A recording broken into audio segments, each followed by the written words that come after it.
గురుజీ, దేవుడు ఉన్నాడా లేదా అన్న దాని గురించి ఆర్టికల్ తెలియజేస్తున్నారు. అంటే ఇక్కడ దేవుడు ఉన్నాడా లేదా అంటే ఇప్పుడు ఒక సైన్స్ స్టూడెంట్ మనము సైన్స్ మార్గంలో వెళ్ళారనమాట. చాలామంది వాదిస్తూ ఉంటారు. దానికి ఎంత బాగా ఆమె వెళ్ళంగానే కొత్తగా వచ్చారు, ఫస్ట్ క్లాస్ స్టార్ట్ చేయాలి, లేవమ్మ లేవచ్చన్నారు, నువ్వు మంచి ర్యాంక్లో డిస్టింక్షన్లో పాస్ అయ్యావు కదా, అసలు నువ్వు దేవుణ్ణి నమ్ముతావా అంటే అవును సత్యం నేను నమ్ముతాను అన్నారంట. దేవుడు ఉన్నాడా? ఉన్నాడు. సరే. దేవుడు మంచివాడా? అవును మంచివాడు. అవును ఎస్ అన్నారంట. తర్వాత ఇదంతా అయిన తర్వాత అయితే నేను ఒక ప్రశ్న అడుగుతాను. నా తమ్ముడు ఉన్నాడు, మహాదైవభక్తుడు. అంత దైవభక్తుడయ్యి ఎప్పుడు దేవుడినే నమ్ముకున్నాడు. అతను క్యాన్సర్ వచ్చింది. క్యాన్సర్ వచ్చి సగంలోనే చనిపోయాడు, స్వర్గస్థులయ్యాడు. దేవుడిని ఎక్కువ నమ్మాడు. మేము ఎన్నో హాస్పిటల్ తిప్పాము, నాకు దేవుడు ఏదో ఒక దారి చూపిస్తాడు. అంత దైవ భక్తుడు దేవుడు ఉంటే, మంచివాడై ఉంటే ఇతను కాపాడచ్చుగా ఉండే కదా అన్నాడు. ఆమె మౌనంగా ఉంది, ఏం మాట్లాడలే, నో ఆన్సర్స్. తర్వాత ఇప్పటికీ నువ్వు దేవుడు ఉన్నాడో నమ్ముతావా అంటే అవును నేను నమ్ముతాను అని చెప్పిందంట.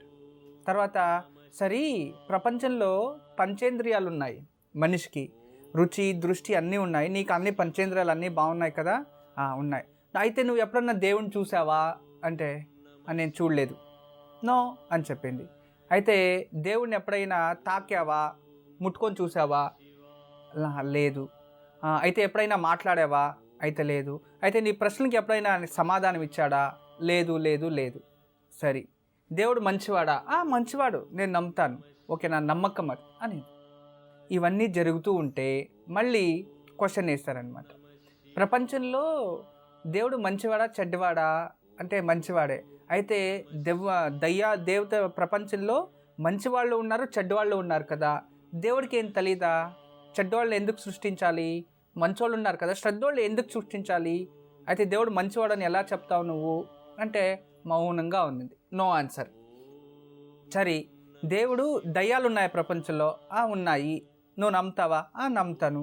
అయితే దయ్యాలు మంచోళ్ళ, దేవుళ్ళు మంచోళ్ళు? దయ్యాలు ఎప్పుడు చెడ్డవే, దేవుళ్ళు మంచోళ్ళు. సరే, అర్థమైంది. ఇంతవరకు వచ్చిందనమాట టాపిక్. తర్వాత ఇలాగే అంటూ ఈమెకి కొంచెం వివాదం జరుగుతూ ఉంటే మళ్ళీ ఇలాంటి ప్రపంచంలో ఇవన్నీ చెడులు ఇవన్నీ జరుగుతున్నాయి కదా, అసలు దేవుడు నువ్వు ఎప్పుడు చూడలేదు, నువ్వు ఎప్పుడు మాట్లాడలేదు, నువ్వు దేవుని స్పర్శ చేయలేదు, లేదా దేవుని మాటలు నీకు చెవులు ఉన్నాయి, కళ్ళు ఉన్నాయి, దేవుడు పాటలు పాడడం వినలేదు, లేదు నువ్వు పాడింది దేవుడు విన్నాడో లేదో తెలియదు, అసలు ఏది తెలియదు, నువ్వు ఎప్పుడు చూడలేదు, ఎప్పుడు ముట్టలేదు, అతని రుచి కూడా నీకు ఎలా ఉంది అని తెలియదు, నువ్వు ఎలా ఒప్పుకున్నావు దేవుడు ఉన్నాడని, ఎలా చెప్తున్నావు అని అందండి. అంటే దానికి అప్పుడు ఆమె ఆన్సర్ ఇచ్చిందంట. సరే సార్, మీరు విజ్ఞానం ప్రకారం ఏం చెప్తారు? విజ్ఞానం ప్రకారం ఎలా మనిషి జనరేషన్ సృష్టి అయింది? సైన్స్ ప్రకారమే ఎలా సృష్టి అయిందంటే మంగ నిండు మానవ ఏదో ఉందన్నమాట క్లాజ్. నమస్కారం గురూజీ గారు. నమస్తే. మీకు శతకోటి పాదాభివందనాలు గురూజీ గారు. మా ఆఫీస్లో ఉంటుంది. ఆఫీస్లో ఉన్నారా? అవును గురూజీ గారు. ఎక్కువ సౌండ్ వస్తుంది అందుకేమాట. అవును గురూజీ గారు. అసలు ఎన్నో రోజుల నుంచి ట్రై చేస్తున్నాను గురూజీ గారు. మెసేజ్ పెడుతూ కాల్ చేస్తూ ఇన్ని రోజులకు కట్టించారు దేవుడు. పూర్వభాద్ర నక్షత్రము మీన రాశిలో జన్మించారు మీరు. అవును గురూజీ గారు. ఎన్నో కొడుకు నాన్నగారికి మీరు? నేను మొదటి కొడుకుని గురూజీ గారు. ఓకే, సప్తమ స్థానం. జ్యేష్ఠపుత్రుడు, సప్తమ స్థానం, దాంపత్య స్థానము. ఎందుకంటే మీ జన్మజాతకం చాలా బాగుంది, కానీ జన్మజాతకంలో స్త్రీ శాపము అనేది చూపిస్తుంది మీ జన్మజాతకంలో. ఈ స్త్రీ శాపం ఉండడాని వల్ల అంటే మీ కుటుంబానికే వచ్చినట్టుంది ఇది. అంటే మీ అమ్మమ్మ లేదా అత్తగారో లేదా మీ వంశంలో ఎవరైనా అల్పాయులో చనిపోవడమో, లేదా చాలా బాధపడి చనిపోవడమో, లేదా ఏదైనా పరిస్థితికి ద్రోహం జరగడము, ఇలా మీ పూర్వీకులు ఏదో జరిగింది. అది మీ నాన్న నుంచి మీకు వచ్చిందన్నమాట. మీరు జ్యేష్ఠపుత్రుడు కాబట్టి అది మీకు వచ్చింది. ఈ శాపం వల్ల మీకు ఊహ తెలిసినప్పటి నుంచి కష్ట జీవితమే. నిజంగా గురూజీ గారు 100%. అసలు నా జీవితంలో కష్టాలు అనేవి వెలిగి చూస్తున్నాను. 12 సంవత్సరాల నుంచి అనుకోండి, ఆ రోజు నుంచి ఈ రోజు వరకు కష్ట జీవితమే. మీ జీవితంలో ఇప్పుడు దాకా మీకోసం ఎప్పుడు కష్టపడలేదు, ఇతరుల కోసమే మీ కష్ట జీవితం అయిపోయింది. కరెక్ట్ గురుజీ గారు. అలా అయిపోయింది. ఒక ఇప్పుడు కూడా వేరే వాళ్ళ కోసమే కష్టపడుతున్నారు అంతే. అంతా నా ఫ్యామిలీ కోసం ఉన్నాను గురుజీ. ఇప్పుడు కూడా నాకు ఎవరు సపోర్ట్ లేదు. అమ్మ నాన్న ఉన్నా నాకు ఏ సపోర్ట్ లేకుండా అయిపోయింది. అంతే, మీరు సింగిల్ పిల్లర్, మీరే కష్టపడాలి, మీరే ఇతరులకు చెయ్యాలి, మీకు చేసే వాళ్ళు ఎవరు లేదు. ఎవరు లేరు గురుజీ. అందరూ మిమ్మల్ని ఎలా ఉపయోగించుకుంటున్నారంటే, ఈ ఒక మనం గోవులను ఉపయోగించుకుంటాం కదా, పిండే వరకు, పాలు పిండే వరకు చక్కగా పిండుకొని తర్వాత వదిలేస్తారు. అలా అందరూ మిమ్మల్ని ఉపయోగం చేసుకొని మీ కష్టానికి మాత్రం ఎవరు సపోర్ట్ చేయరు గురుజీ గారు. అది పరిస్థితి. ఆర్థికంగా ఎంత డబ్బు వచ్చినా నిలవద్దు మీ చేతిలో, ఎక్కువ ఖర్చు, ఎక్స్పెన్సివ్ చాలా. చాలా ఇక అప్పు చేస్తే అది పెరుగుతూనే ఉంటుంది, తెలియకుండానే అయిపోతుంది. అవుతుంది గురుజీ గారు. అలాగే అవుతుంది గురుజీ. అంటే ఇప్పుడు ఎలా ఉందంటే, మీరు ఊహించిన దానికన్నా ఎక్కువ అప్పు ఉంది ఇక్కడ.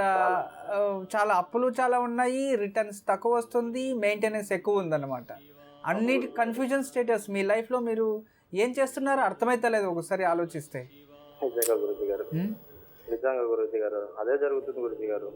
నేను ఇప్పుడు ఒక గవర్నమెంట్ కార్యాలయంలో వర్క్ చేస్తున్నాను గురుజీ.